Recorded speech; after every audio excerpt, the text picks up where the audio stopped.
El clima de nuestro planeta es el resultado de un complejo equilibrio. En su desarrollo, la sociedad humana lanza a la atmósfera distintos gases, lo que llamamos gases de efecto invernadero, y su concentración modifica este equilibrio.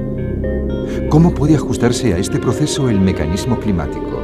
¿Cómo irán evolucionando las temperaturas? ¿A qué tendremos que enfrentarnos durante las próximas décadas? En Japón se ha diseñado una supercalculadora que responderá a estas preguntas. El simulador terrestre. Está formado por más de 5.000 procesadores y es en la actualidad una de las 10 máquinas más poderosas del mundo. Gracias a esta herramienta, un equipo formado por los especialistas en climatología japoneses más importantes ha podido desarrollar un modelo muy preciso del sistema de cambios que determina el clima terrestre. A continuación, han introducido en este modelo los datos sobre la previsión de emisiones de gases de efecto invernadero para el siglo XXI. De estos cálculos ha nacido un mapa de la evolución del clima en el planeta hasta el año 2100.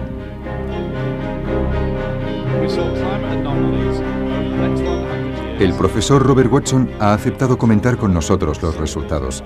Ha dirigido durante los últimos 6 años el Panel Internacional sobre el Cambio Climático, un grupo compuesto por más de 2.000 científicos encargados de evaluar el impacto del calentamiento global. Las previsiones del simulador terrestre materializan hoy de forma dramática las advertencias que durante tantos años nos han ido lanzando.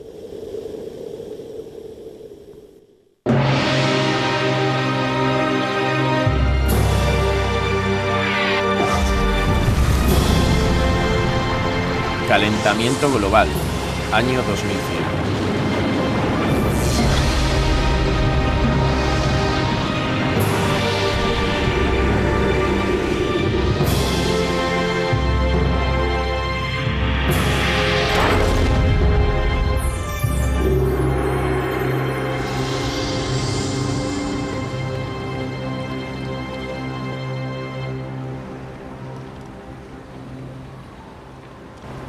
El estado de Santa Catalina, situado al sur de Brasil, disfruta de un clima templado.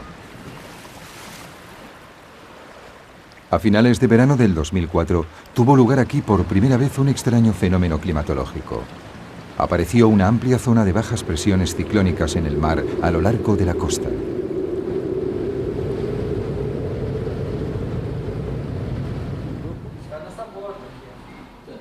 Clovis Correa, del Instituto Meteorológico del Estado de Santa Catalina, ha seguido este fenómeno desde su aparición.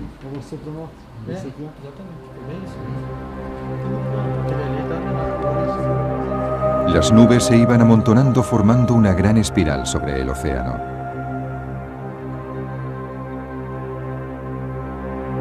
Los meteorólogos del observatorio no podían creer lo que estaban viendo.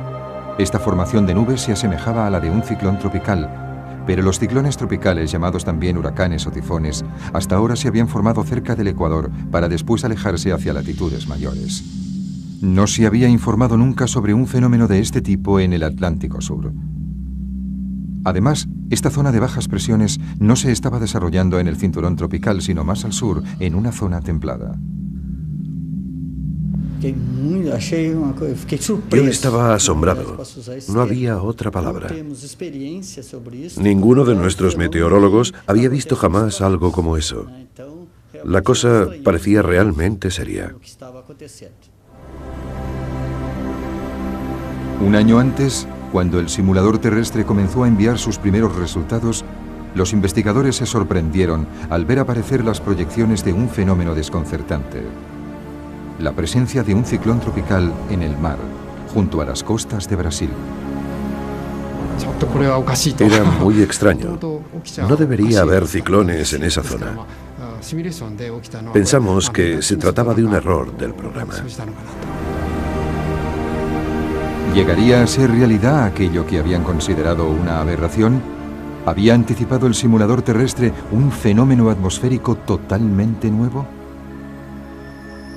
El movimiento de la espiral de nubes sobre el Atlántico aumentó hasta definir una característica indiscutible: el ojo de un ciclón. Un equipo de la NASA siguió la evolución del fenómeno a través de imágenes vía satélite.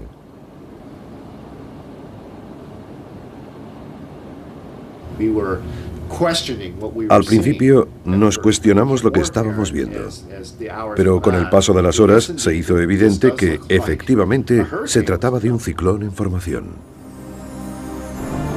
La NASA anunció entonces que los datos relativos a los vientos y la naturaleza de las nubes confirmaban que con seguridad se trataba del primer ciclón tropical observado a lo largo de las costas de Brasil. Por entonces, los barcos de pesca que operaban en la zona ya estaban perdidos en el corazón de una gigantesca tempestad. En tierra firme, este ciclón arrasó alrededor de 40.000 edificios, dejando más de 500 heridos y 11 personas muertas o desaparecidas. Esta tragedia ha confirmado que hoy en día es muy probable que aparezcan nuevos fenómenos. Pero también ha puesto de manifiesto la tremenda importancia de las predicciones del simulador terrestre.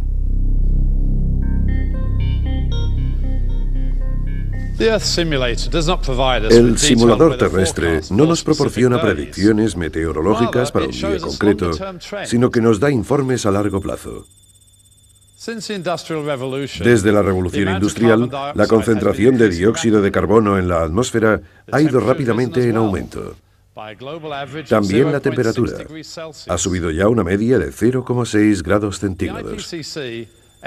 El Panel Internacional sobre el Cambio Climático estima que dentro de un siglo la concentración de dióxido de carbono podría aumentar hasta 960 partes por millón, 2,6 veces más que hoy, si sigue creciendo la economía mundial y si seguimos consumiendo combustible fósil.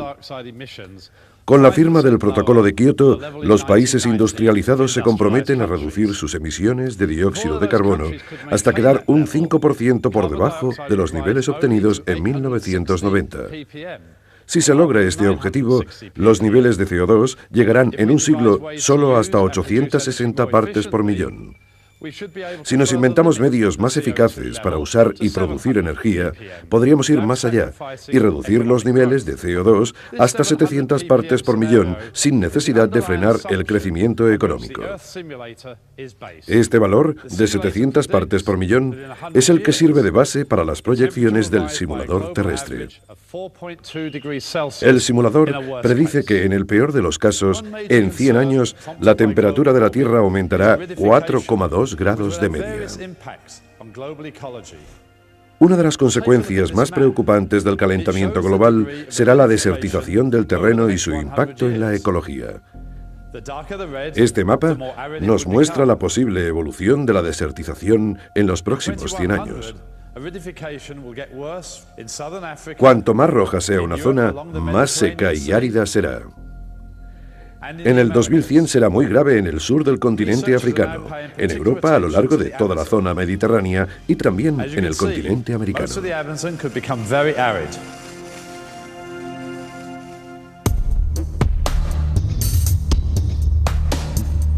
Ahora, los investigadores prestan especial atención al Amazonas. Como se puede ver, esta región podría llegar a ser extremadamente seca. La especial interacción entre el agua y la vegetación confiere a la selva amazónica toda la riqueza de su ecosistema. Esta selva tropical, con una superficie aproximada de 8 millones de kilómetros cuadrados, está atravesada de lado a lado por el Amazonas, el río más caudaloso del mundo. Entre agosto y octubre del 2005, la región ha soportado una estación seca excepcional que ha dado al mundo una idea de lo que será el Amazonas dentro de 100 años. Este río gigantesco, cuyo curso puede alcanzar los 10 kilómetros de ancho, está casi seco. En la zona verde clara podemos ver la hierba que ha crecido en la parte seca del cauce. En algunos lugares el nivel del agua ha descendido de 5 a 10 metros. La superficie del río se ha llenado de peces muertos. La cantidad de agua que quedaba no tenía suficiente oxígeno para mantenerlos vivos. 48 anos que eu tenho aqui nesse He local, vivido aquí morando durante aqui. 48 años y visto nunca seca he dessa visto que una nem estación tan aconteceu esse seca ano. como esta. Porque ainda tá morrendo Tampoco lá dentro, se mas puede não tá pescar mais porque pegando devido todos los à peces água tá están poluída já muertos. pela mortandade que morreu, né? Esta sequía va ligada a un excepcional aumento de la temperatura de la superficie de las aguas del Atlántico. Habitualmente, el aire cargado con la humedad del océano sobrevuela la cuenca del Amazonas hasta toparse con la cordillera de los Andes. Allí se eleva y se condensa, formando nubes que sueltan su humedad en forma de lluvia. Esta lluvia se evapora, forma nuevas nubes y así continuará el ciclo. Pero en 2005, la inusual temperatura de la superficie del agua del océano calentó el aire, creando una corriente ascendente sobre el Atlántico. Fue en este lugar donde se formaron las nubes. Descargaron su lluvia sobre el océano y se extendió por el Amazonas una corriente de aire seco y caliente, que rompió el ciclo del agua y provocó la ausencia de lluvias. Según las proyecciones del simulador terrestre, el calentamiento global traerá un acusado aumento de la temperatura de los océanos que rodean a Sudamérica.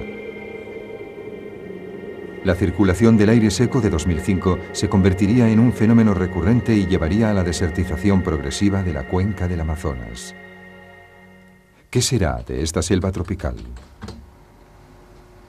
El profesor Peter Cox del Consejo de Investigación del Medio Ambiente en Gran Bretaña ha desarrollado una simulación de la evolución de la selva amazónica durante este siglo. Los resultados son sobrecogedores. Durante la segunda mitad del siglo, la persistente sequía de esta zona llevará a la aparición de zonas desérticas. Comenzando por la embocadura del Amazonas y siguiendo progresivamente su curso, la selva poco a poco desaparecerá. En el 2100, 2/3 de la selva habrán dado paso a una vasta zona desértica. Lo que nos encontramos fue muy chocante. Cuando se obtienen resultados como este, primero se tienen dudas sobre si darlos a conocer o no. Después se comprueba que no se ha cometido ningún error. El modelo que usamos no tiene en cuenta la deforestación debida a la acción humana, tan solo la acción indirecta causada por el calentamiento global. Esto muestra claramente que el calentamiento global ha demostrado ser tan peligroso para el Amazonas como la deforestación. Así sería la evolución de la desertización del Amazonas. El descenso de las precipitaciones provocaría falta de agua en la vegetación y algunos árboles se debilitarían. En el momento en que una zona se secara, se aceleraría el proceso en las zonas vecinas. Se desarrollaría una sabana. A continuación, esta sería sustituida por la pradera. El clima se haría cada vez más seco e incluso a la hierba le faltaría el agua. En 2100, el Amazonas no sería más que un inmenso desierto. La desertización del Amazonas afectaría a la totalidad del clima del planeta. Los árboles de la selva amazónica absorben una gigantesca cantidad de dióxido de carbono. Si, como predice la simulación, el Amazonas se convierte en un desierto, 180 millones de toneladas de CO2, el equivalente a 8 años de emisiones mundiales, serán liberadas a la atmósfera. El calentamiento se acelerará y por lo tanto empeorará. Es un círculo vicioso. Según otra simulación, esta sequía puede tener un tremendo impacto sobre nuestro alimento diario.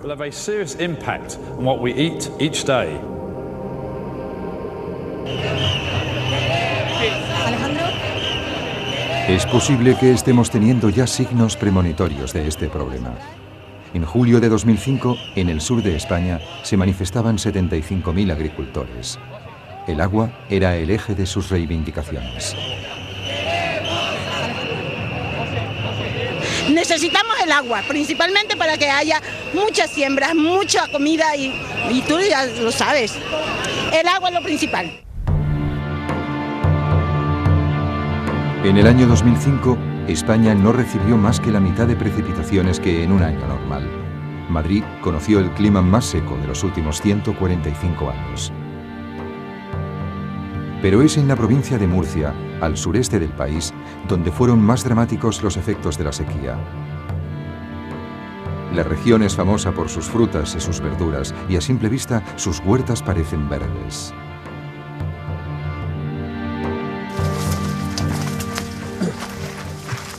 Bueno, aquí como podrán observar, fíjese el melocotón de este árbol, que normalmente este melocotón tendría que estar aproximadamente así de gordo, ¿eh? Por lo tanto, fíjese la diferencia de tamaño. ¿Por qué esta circunstancia? Sencillamente es por falta de agua.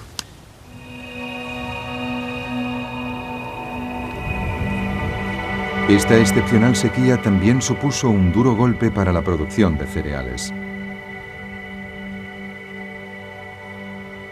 Las grandes zonas de cultivo de cereales españolas no han recibido más que 1/3 de las precipitaciones habituales. La familia de Tomás Lorenzo lleva cultivando estas tierras desde hace generaciones. Él mismo tiene más de 90 hectáreas dedicadas al trigo.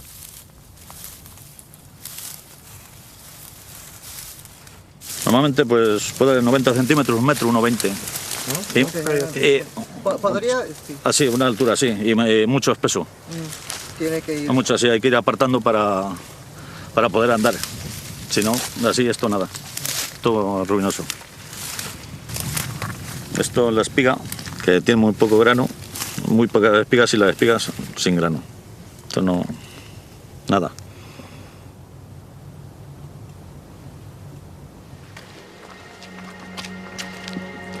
Este es su granero. En principio debería estar lleno hasta arriba. Pero su cosecha representa menos del 5% que la de un año normal. Y sus pérdidas se elevan a más de 60.000 euros. Con un par de cosechas, otra cosecha como esta, o otras dos, pues se acaba. No podríamos soportarlo.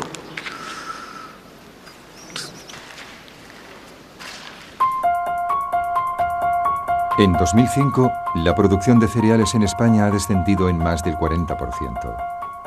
El gobierno ha tenido que solicitar a la Unión Europea una ayuda de 8 millones de toneladas de trigo. En estos años, la sequedad del clima español se ha acentuado. La evolución de las temperaturas en España durante los últimos 40 años confirma esta tendencia. Cuanto más aumentan las temperaturas, más se seca el terreno. ¿Cómo evolucionará esta situación? El simulador terrestre ha previsto que en 100 años las precipitaciones habrán descendido en un 10% sobre toda la superficie de España. Es probable que se repitan con mayor frecuencia sequías como la del 2005. La situación de las grandes plantaciones de cereales de la costa mediterránea es motivo de gran preocupación. La falta de agua afectará profundamente la producción de la agricultura mundial. Aquí podemos ver un pronóstico de la evolución de la producción de alimentos durante este siglo, basado en los datos aportados por el simulador terrestre. En las áreas verdes, la producción aumentará. En las rojas, va a descender. En los países del norte, donde las temperaturas son más frescas, un ligero calentamiento podría estimular la producción agrícola. Pero en la mayoría de los países tropicales o subtropicales, la producción disminuirá. El fenómeno afectará a toda el área mediterránea, incluyendo a España y al sur de África. También al sudeste de Asia. Los Estados Unidos y América Central se verán gravemente afectados. La producción agrícola disminuirá en casi todo el mundo. Como resultado, el precio de los cereales aumentará un 20%, lo que será catastrófico para los países importadores. Los países más pobres de África se verán especialmente afectados, y se añadirían 54 millones de personas a la cantidad de población mundial que corre el riesgo de morir por hambre. Según el simulador terrestre, el calentamiento global podría también recrudecer las olas de calor durante el verano en las zonas templadas. Sus predicciones inciden en los riesgos ligados a esas olas de calor en las grandes ciudades. El rojo señala las zonas más expuestas. Regiones enteras de Europa, donde es difícil imaginar hoy que la subida de las temperaturas sea una causa grave de mortalidad, están especialmente amenazadas. En agosto de 2003, París sufrió la ola de calor más terrible de su historia. En París, la temperatura media en agosto es de 24 grados. Pero ese año y durante 10 días seguidos se mantuvo por encima de los 35 grados.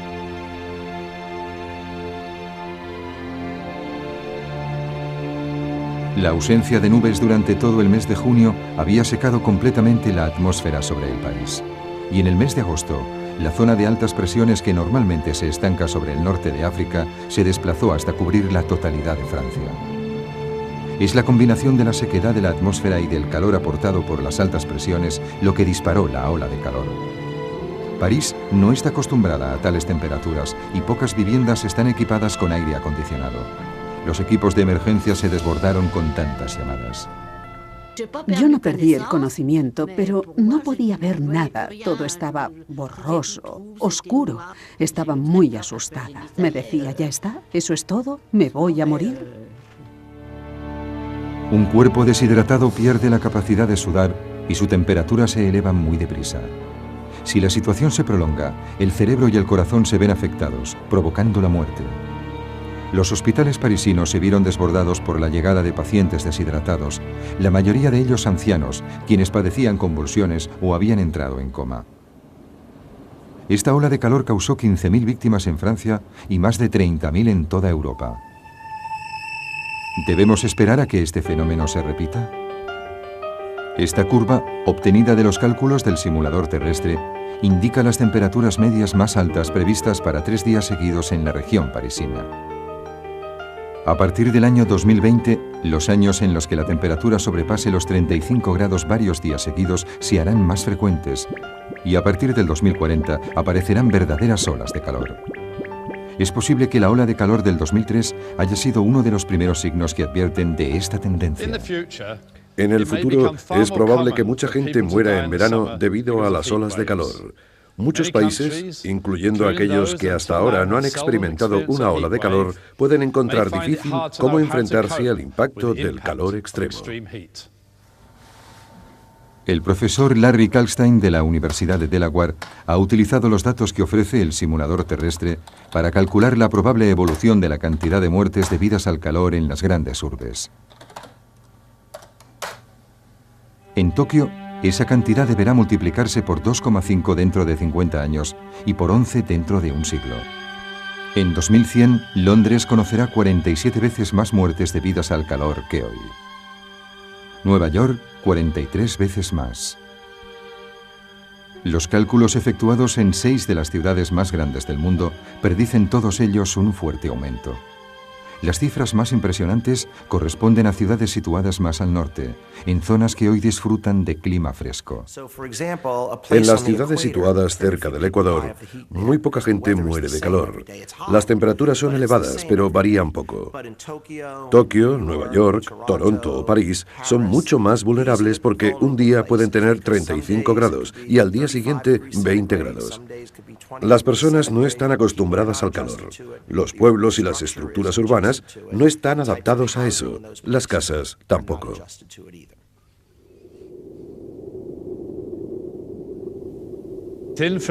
Una fina capa atmosférica envuelve a la Tierra. Bajo esta capa se desarrollan los ciclones, los tornados y toda clase de fenómenos meteorológicos. La subida de las temperaturas perturba el equilibrio de la atmósfera, lo que entraña un recrudecimiento de fenómenos extremos. Los esquemas de circulación de las nubes, facilitadas por el simulador terrestre, muestran con claridad el desarrollo de esta tendencia. Este es el aspecto de un frente lluvioso dentro de 100 años. La subida de las temperaturas amenaza con bloquear el sistema de presiones atmosféricas, lo que obligará a los frentes lluviosos a desplazarse hacia el norte. En consecuencia, el esquema actual de las precipitaciones corre el riesgo de amplificarse hasta el límite. El sur de China recibirá muchas más precipitaciones que hoy. El norte de China y la península coreana, muchas menos.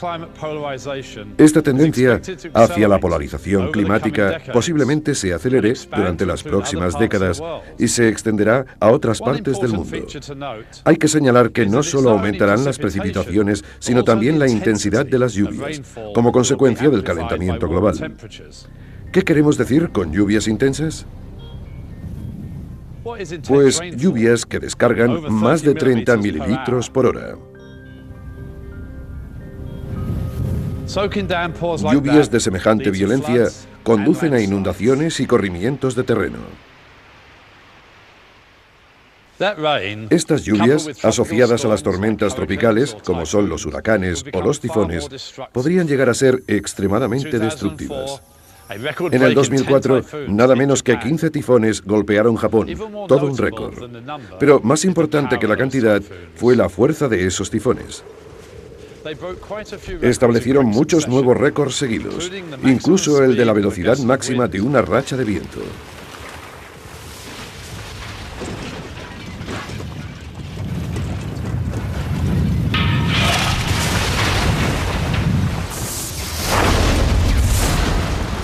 En el 2005 se desarrollaron 14 huracanes en el Atlántico Norte, de los que 3 no tenían precedente. Eran huracanes de categoría 5. Son los más poderosos, con vientos que pueden alcanzar los 300 km/h. Nos encontramos en el ojo del Katrina. Es un huracán de categoría 5. Los vientos aquí superan los 300 km/h. En 2005, el ciclón Katrina en los Estados Unidos mostró el poder y las distintas formas de devastación que tienen estos fenómenos. Los fuertes vientos generados por el huracán arrastraron una enorme masa de agua del mar hacia el continente. Esta masa de agua se concentró después en bahías poco profundas, por lo que el nivel subió brutalmente, llegando en algunos lugares a más de 7 metros. Una verdadera marea rompió durante 10 horas la tierra.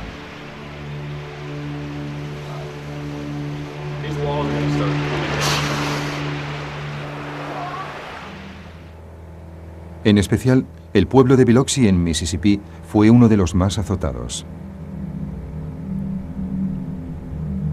El poder del maremoto pulverizó este puente que se extendía sobre la bahía.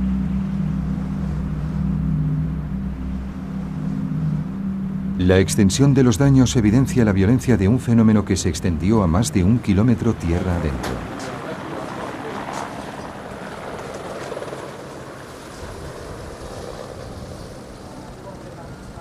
Betty Moderer pudo ser evacuada a tiempo, pero cuando regresó, como les pasó a muchos habitantes del pueblo, le esperaba un espectáculo desolador.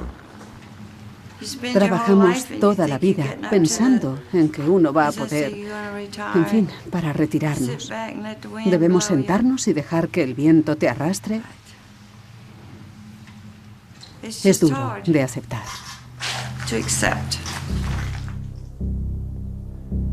El coste total de los daños causados por el ciclón Katrina alcanza los 130 millones de dólares. El gobierno americano ha declarado que Katrina es la peor catástrofe a la que se ha enfrentado el país.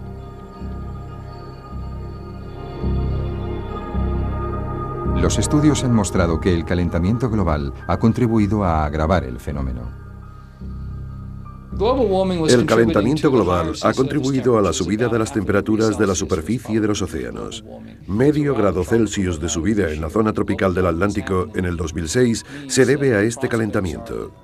El calentamiento global es una realidad, lo que significa que se prevé una media de ciclones cada vez más violentos. En tan solo unas décadas echaremos la vista atrás y diremos que el comienzo del siglo XXI fue un punto de inflexión. Quizás estemos viviendo los comienzos de las primeras anomalías climáticas debidas al calentamiento global. A medida que la temperatura aumenta, la superficie del mar se va calentando, aumentando su evaporación. Toda esa agua evaporada alimentará a las tormentas tropicales, haciendo que sean incluso más gigantescas. El simulador terrestre predice que el Atlántico Norte podría sufrir la llegada de ciclones todavía más devastadores que el Katrina. Las ciudades costeras de los Estados Unidos se preparan para enfrentarse a fenómenos de una magnitud desconocida. Un informe de 150 páginas financiado por diversos estados, la Agencia Federal de Gestión de Catástrofes y el Ejército Americano evalúa los daños que podría derivarse del paso de un ciclón de categoría 4 por Nueva York. Un escenario digno de una película de catástrofes.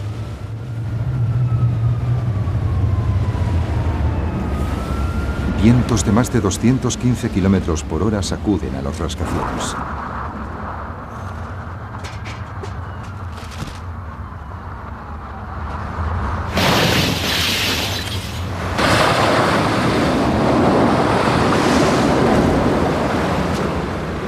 El agua, cuyo nivel se elevaría casi 9 metros, se tragaría calles, metros y túneles.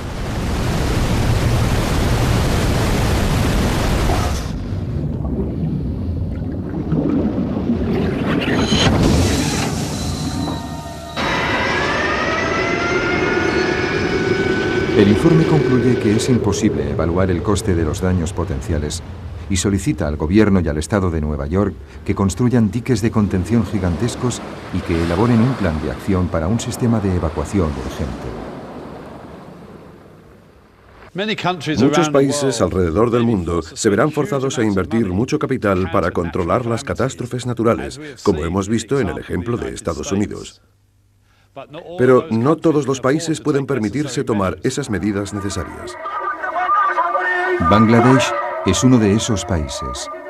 En octubre de 2005, las autoridades lanzaron a la población una campaña informativa para dar a conocer las medidas de evacuación que se aplicarían en caso de un maremoto. El relieve de Bangladesh es extremadamente plano. Un maremoto repentino podría irrumpir tierra adentro hasta alcanzar decenas de kilómetros. En 1991, un ciclón dejó aquí más de 140.000 víctimas, la mayoría ahogadas en las aguas torrenciales. Se ha reconstruido en esta plaza un pequeño pueblo.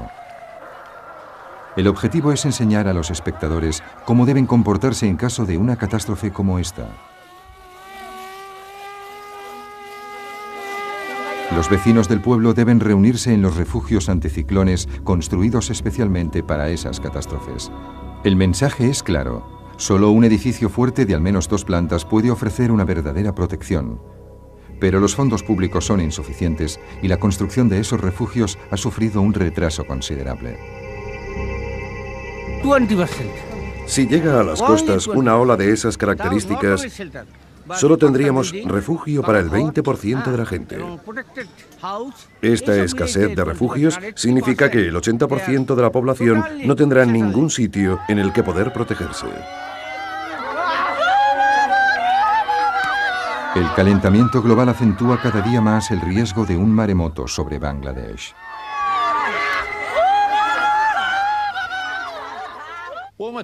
Las temperaturas más elevadas romperán el equilibrio ecológico. Eso quiere decir que corremos el riesgo de ser expuestos a amenazas desconocidas. El caso de Taiwán ilustra cómo un ligero aumento de la temperatura puede tener dramáticas consecuencias en nuestras vidas. La segunda ciudad más grande de Taiwán, Kaohsiung, alberga una población de 1,5 millones de habitantes. En 2005, un centenar de investigadores del Ministerio de Sanidad han estado visitando al vecindario, yendo y viniendo de casa en casa. Ministerio de Sanidad, venimos a inspeccionar los mosquitos de su casa.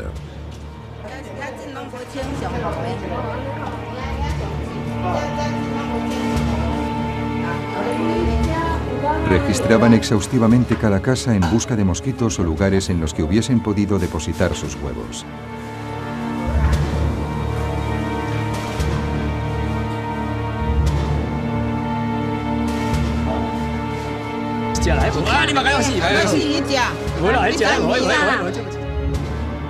Esta es la especie que buscaban, el mosquito Aedes aegypti, el transmisor del virus del dengue. Desde hace 20 años, Taiwán debe hacer frente a nuevos casos anuales de esta terrible enfermedad tropical. Aunque al principio el hábitat de este mosquito se limitaba a África, se ha ido extendiendo progresivamente a toda la zona tropical. El sur de Taiwán corresponde al límite superior de su territorio.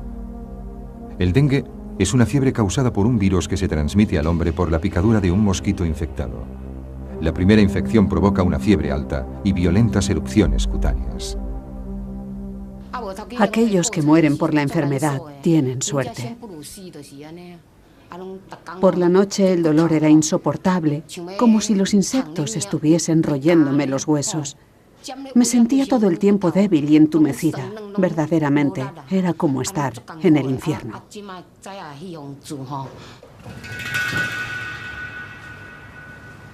Una segunda infección puede derivar en una fiebre hemorrágica mortal. Rio Chuan-shen vive en Kaohsiung. En febrero de 2002 su mujer murió como consecuencia del dengue. Ella se había contaminado una primera vez 3 años antes.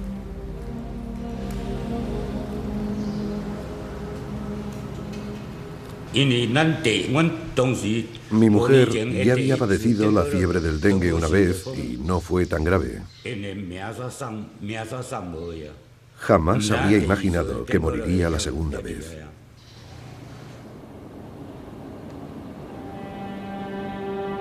Aún no existe vacuna contra la fiebre hemorrágica del dengue.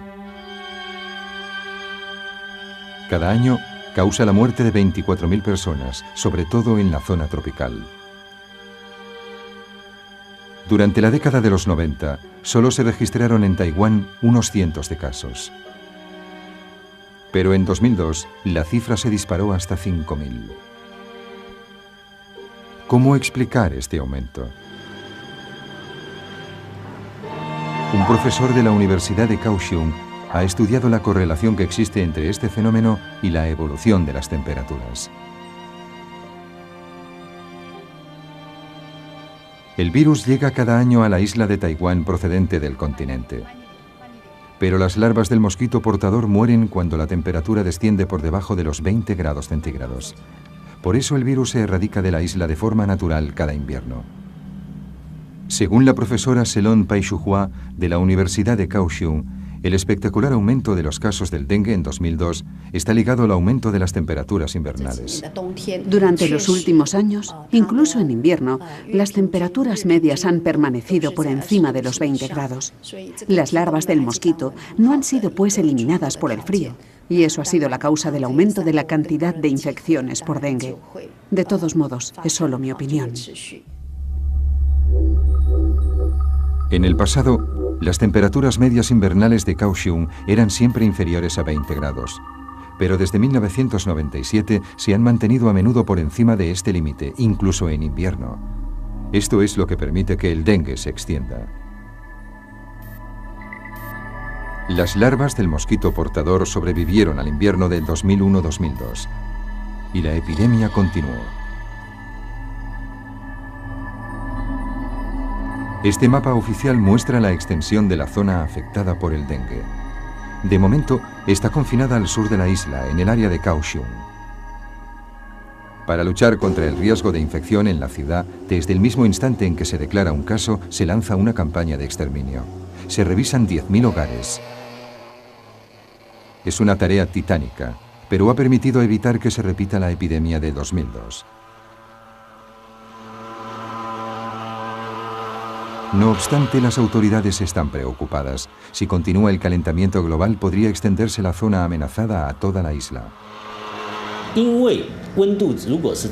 Si las temperaturas siguen aumentando de este modo, el hábitat del mosquito portador del dengue se extenderá hacia el norte. Podría abarcar la región central e incluso el norte de la isla.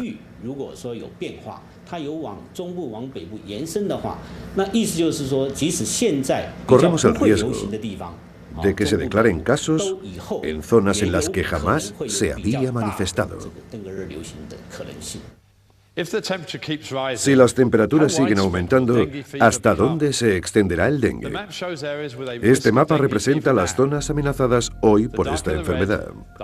Cuanto más oscuro es el rojo, más amenazada estará la zona. Hacia el 2080, como podemos observar, habrá más zonas amenazadas en África y en la India. Se produce el mismo fenómeno al sur de los Estados Unidos. En Japón, Okinawa y el sur de la isla de Kyushu serán incluidas en las zonas de riesgo. Miles de millones de personas vivirán en zonas de riesgo, muchísimas más que en la actualidad. Con el aumento de las temperaturas también se reproducirán otras enfermedades como el paludismo y el cólera.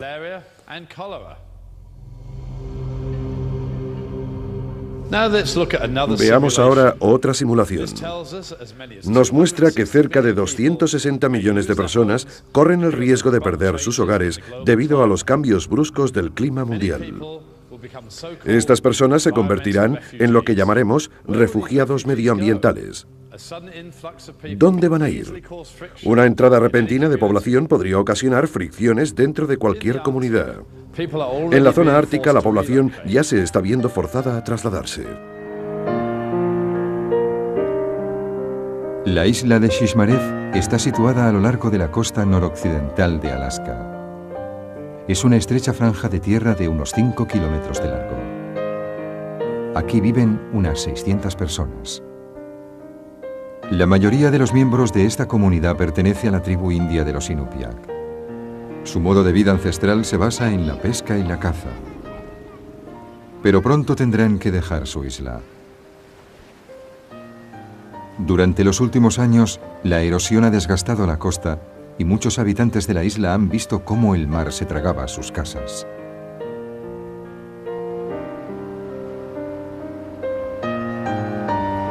Tony Weyuana forma parte del comité que estudia el realojamiento de la población.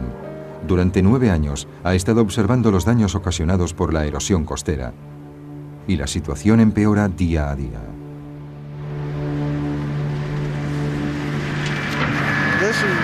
Esta es la casa de Nathan Weyuwana. Esta casa cayó al mar durante una tormenta hace unos días. Las olas han ido desgastando la colina sobre la que se asentaba la casa. Esta fotografía aérea del pueblo fue tomada en 1995. En rojo está la casa que acabamos de ver. El fenómeno de la erosión está creciendo rápidamente. En algunos sitios la costa ha retrocedido 60 metros durante los últimos 10 años. Tony ha podido filmar este fenómeno en acción.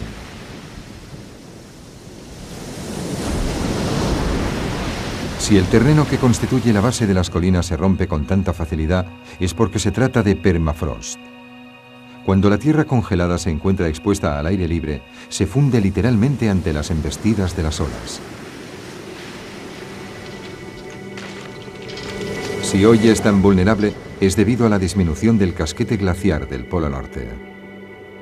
Antes, en octubre, cuando el viento de las tempestades soplaba sobre el mar, las costas ya se habían congelado. El hielo actuaba como un rompeolas, protegiendo el terreno de la erosión. Cuando llega una tormenta y no hay hielo, es muy peligroso para la comunidad, ya que el agua golpeará directamente contra la orilla e irá llevándose la arena.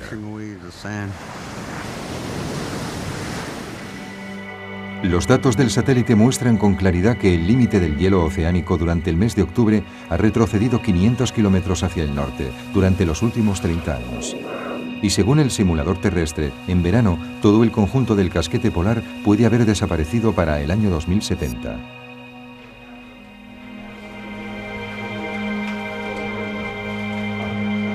Los habitantes de Shishmaref han analizado el problema desde todos los ángulos. Si la erosión continúa a este ritmo, la isla quedará totalmente despoblada en menos de 20 años. Tras largas deliberaciones han tomado una decisión. Todo el mundo tiene que haber abandonado la isla para el año 2009. Pero ¿dónde irán?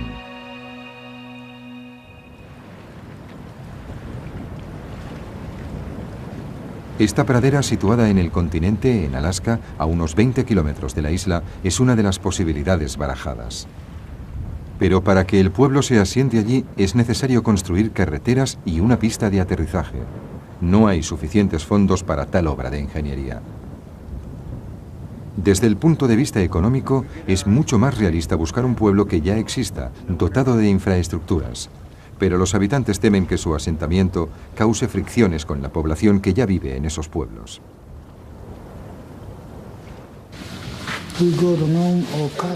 Si fuésemos a uno de esos sitios, nada sería como antes. Tendríamos miedo. Se nos recibiría en un principio con los brazos abiertos. Pero después se nos diría, estáis en nuestras tierras, o cosas por el estilo, así que va a ser muy duro.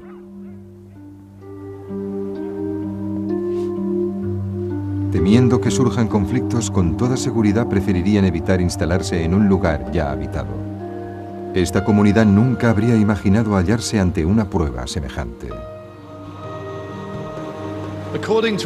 Según un informe del gobierno norteamericano, 184 pueblos sufren ya, al igual que Shishmaref, las consecuencias del aumento de las temperaturas. Y lo que está pasando en Alaska no es más que el principio del fenómeno. En otros lugares del planeta hay numerosas islas y zonas costeras que están a punto de ser engullidas por el mar. Un estudio del Panel Internacional sobre el Cambio Climático estima que en el 2100 el nivel de las aguas será 88 centímetros más alto que el que tienen actualmente. El océano engullirá un total de 1,3 millones de kilómetros cuadrados de tierras. Muchos países como Kiribati, Tuvalu y las Maldivas quedarán parcialmente sumergidos bajo las aguas. Podrían incluso desaparecer completamente. Si este escenario se convierte en realidad, veamos cuántas personas perderían sus hogares. 10 millones en los Estados Unidos, 27 millones en Indonesia y 33 millones en Vietnam. Mundialmente esto representaría 260 millones de lo que podríamos llamar refugiados medioambientales. El desplazamiento de grandes masas de población genera fricciones casi de inmediato.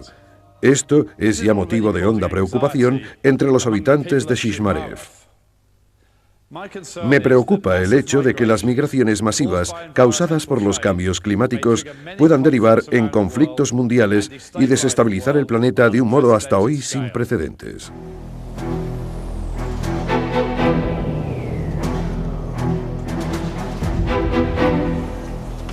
El aumento de la desertización, las olas de calor en las áreas urbanas, la extensión de enfermedades tropicales a zonas más amplias, fenómenos meteorológicos extremos y desaparición de hábitats.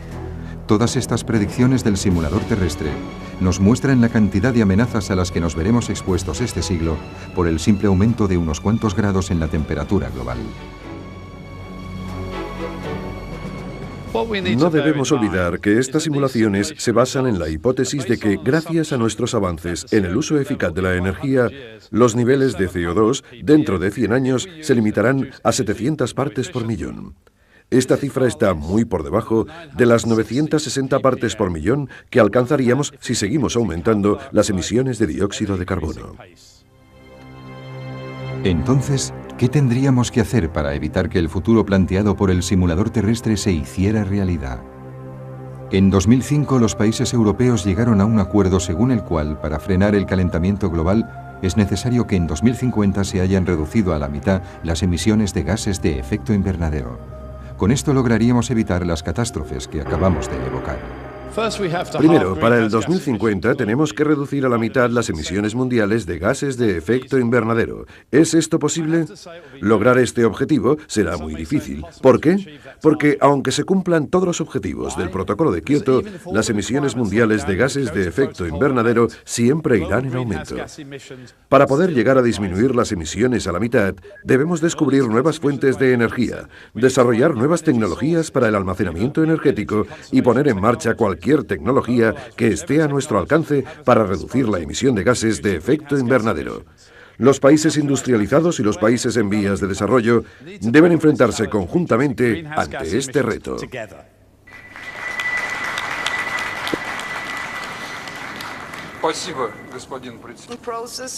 En una reunión celebrada en Toronto en 2005, Europa, Japón y otros trataron de conseguir la aceptación y el apoyo de todos los demás países para las nuevas medidas tomadas en el Protocolo de Kioto. Pero para los grandes países en vías de desarrollo, el esfuerzo inicial debe provenir de los países industrializados, responsables según ellos de la situación actual.